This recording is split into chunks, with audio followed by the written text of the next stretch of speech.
Di dalam kitab Fadhailus Suhur, Pangepsa Guru Agung menerangkan huruf yang kedua dalam bulan Rabiul Tsani ini berbicara tentang birrul walidain, berbakti kepada kedua orang tua. Kenapa kita harus berbakti kepada kedua orang tua? Tiga macam orang tidak melihat wajahku, sabda Rasul, yaitu orang yang durhaka kepada ayah dan ibunya, orang yang meninggalkan sunnahku, dan orang yang tidak membaca salawat untukku ketika aku disebut di hadapannya. Ini menandakan bahwasannya Rasulullah Shallallahu Alaihi Wasallam bersabda, tidak akan bisa kita melihat wajah daripada baginda Nabi. Kalau bahasa kasar saya, secara bahasa sekarang saya, tidak pantas kita melihat wajah Syekh Mursyid kalau kita masih durhaka kepada kedua orang tua. Atau juga meninggalkan sunnahku. Dan juga dikala membaca sholawat, orang baca sholawat di hadapanku, engkau tidak membalas. Maka dalam hal ini, berbakti kepada kedua orang tua, Bangsa Guru Agung menjelaskan, wa amal ba fi hajas syahri birrul walidain. Adapun huruf yang kedua pada bulan Rabiul Tsani adalah dengan makna birrul walidain, yaitu berbakti kepada kedua orang tua.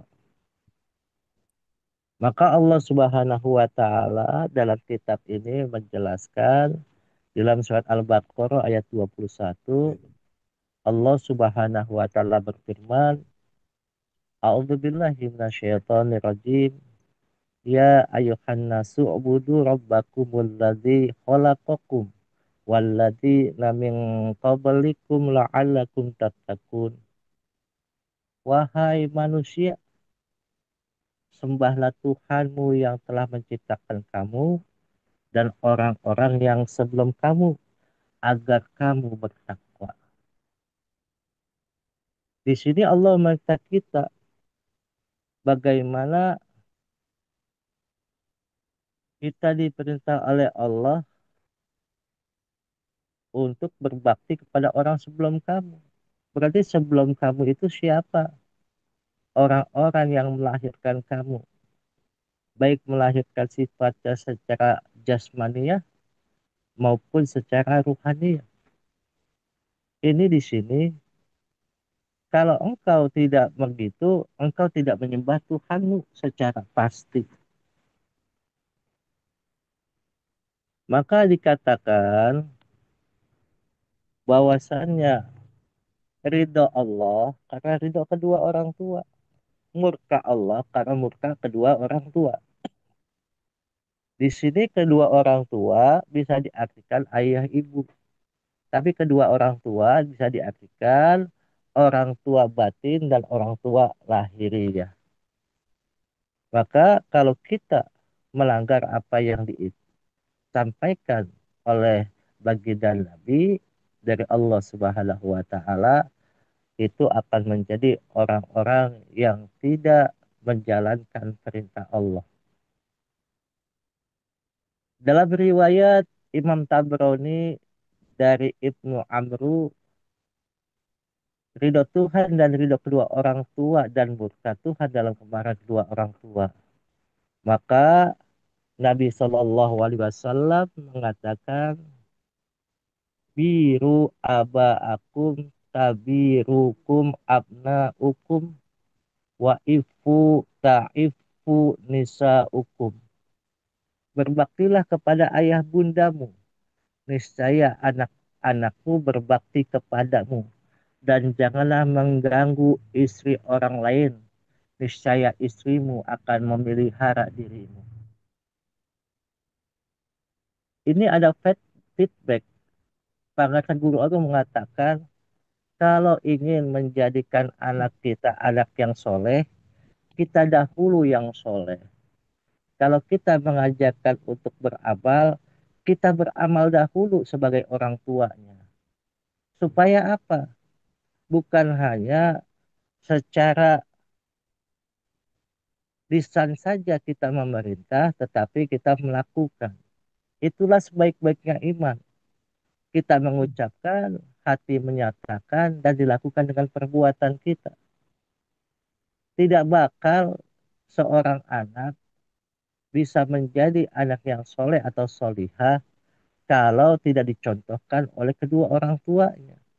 Begitu pula guru kita, Bangsa Aba Aos, mencontohkan ikhwan untuk senantiasa berzikir kepada Allah. Maka beliau mencontohkan kepada kita bagaimana seorang hamba berzikir kepada Allah dengan baik.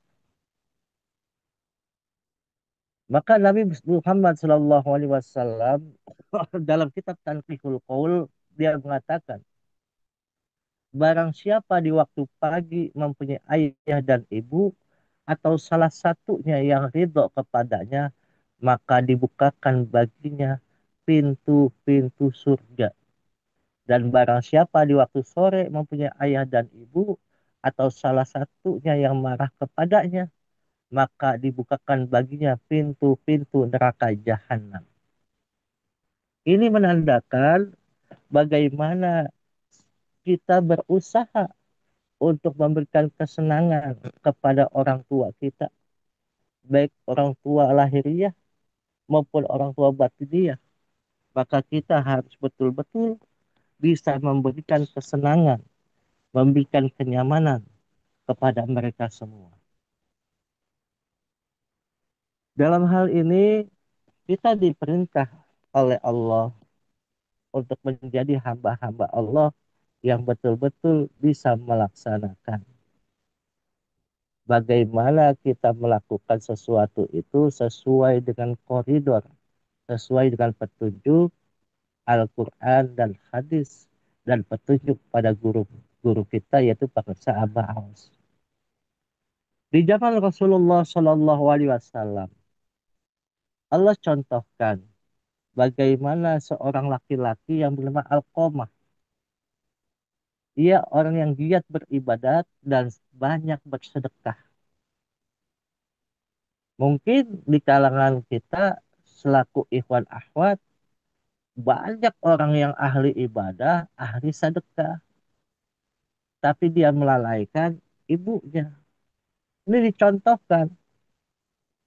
Maka walaupun Alqamah itu ahli beribadah, banyak bersodakoh, pada suatu hari ia sakit keras dan semakin parah sakitnya.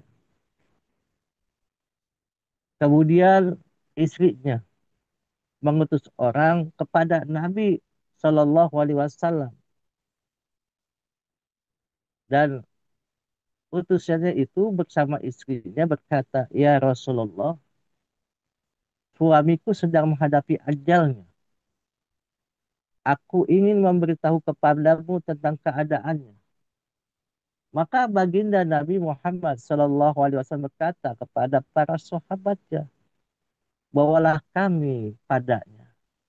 Maka Rasulullah bersama sahabat datang ke tempat Al-Qamah.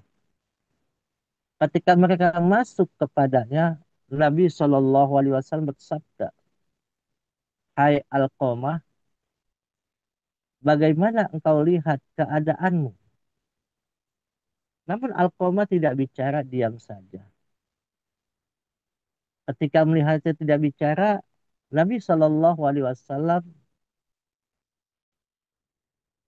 karena ia tahu bahwa Al-Qamah setiap manusia akan namanya binasa dan semua manusia tidak akan namanya hidup selama-lamanya di muka dunia ini. Maka Nabi mentalkinkan kalimat syahadat, talqin zikir kepada Alqamah dikala dalam keadaan hidup bukan mati. tapi di atas pembarinya. Maka Rasulullah mentalkinkan kalimat tauhid kepadanya untuk bersahadat kembali. Namun tidak bisa mengucapkan. Ini yang didasari oleh bangsa Abbas, mengapa badal talqin itu salah satunya ini.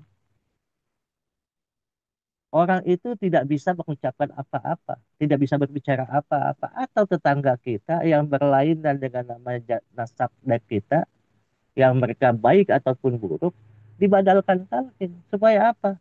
Supaya Allah rubah hatinya untuk menjadi tahu dirinya, tahu Tuhan.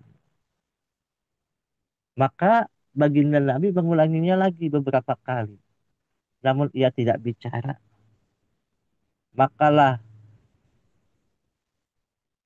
baginda Nabi tahu bahwasannya al-aqomah itu akan binasa. Maksudnya akan menuju ke matiannya.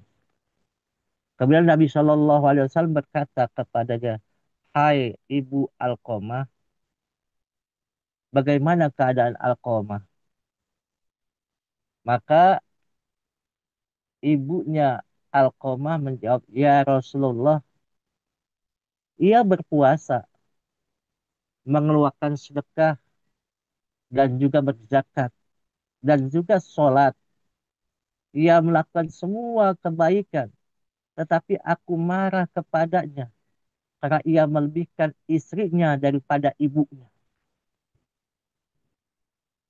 Kadang-kadang maaf, kita selaku laki-laki dikala mempunyai istri yang cantik, istri yang kaya, kedudukannya yang lebih luar biasa, tapi kadang-kadang kita melalaikan ibu kita yang melahirkan kita, yang menjadikan kita, yang membentuk kita menjadi orang-orang yang senantiasa bisa berbuat di atas dunia ini dengan kepintarannya, dengan kekayaannya, dengan ilmunya. Tapi kadang-kadang kita terlalaikan karena itu. Sehingga kita lebih sayang kepada orang yang kita temui setelah namanya kita besar. Maka Ibu Alkoma ini merasa sakit hati dan cemburu pada Alkoma. Maka Nabi Shallallahu Alaihi Wasallam berkata kepada salah seorang sahabatnya, pergilah dan kumpulkan kayu supaya aku membakarnya dengan api. Ibunya berkata, Ya Rasulullah, jangan lakukan itu kepada anakku dan buah hatiku. Nabi Shallallahu Alaihi Wasallam berkata, siksa Allah lebih keras sesungguhnya. Allah Subhanahu wa taala tidak ridha kecuali dengan ridhamu, dan dia tidak menerima sholat, puasa, sedekahnya selama engkau marah kepadanya. Begitupun kita, Allah tidak akan menerima sholat, puasa, sedekah kita, termasuk zikir kita, kalau kita melakukan kebencian yang timbul dari orang yang kita cintai, guru mursyid kita, tidak akan diterima kalau beliau tidak namanya betul-betul sayang kepada kita. Maka Ibu Alqamah berkata, Ya Rasulullah, aku jadikan Allah dan engkau sebagai saksi bahwa aku telah ridho kepadanya. Maka Nabi menghampiri Alqamah dan mentalkinkan kalimat syahadat. Alqamah pun bisa mengucapkannya. Dan seketika itu ia berpulang ke rahmatullah. Maka berkata Anas bin Malik, mandikanlah dan sholatilah, serta kuburkanlah dia. Kemudian Nabi Shallallahu Alaihi Wasallam berdiri di tepi kuburan seraya berkata, Hai kaum muhajirin dan ansor, barang siapa melebihkan istrinya di atas ibunya, maka Allah tidak menerima darinya amalan sunnah maupun fardu. Demikian disebutkan oleh dalam kitab Al-Jawahir oleh Abu Laid As-Samarkandi. Maka di sini saja kita sudah diperlihatkan bagaimana guru kita mengajarkan kita untuk bisa beribadah kepada Allah dengan cara berbakti kepada kedua orang tua. Berbakti kepada kedua orang tua lahiriah maupun orang tua batiniah, maka di situ jalannya wasilah untuk kita mendapatkan keridhaan Allah Azza wa Jalla. Semoga Allah berkahi semuanya, segalanya, selamanya. Kita bisa beribadah kepada Allah para wasilah daripada orang tua kita semua, orang tua batiniah, orang tua lahiriah yang melahirkan kita di dunia dengan secara jasmaniah, yang melahirkan kita secara ruhaniah untuk ingat kepada Allah. Kita berterima kasih kepada Allah atas Allah berikan orang-orang tua kita semua, wabil khusus guru mursyid Pangarsa Abah Aus untuk senantiasa menjadikan kita hamba-hamba Allah yang berbakti kepada keduanya. Berkah semuanya, segalanya, selamanya. Wallahul muwafiq ila aqwamit thoriq. Wassalamualaikum warahmatullahi wabarakatuh.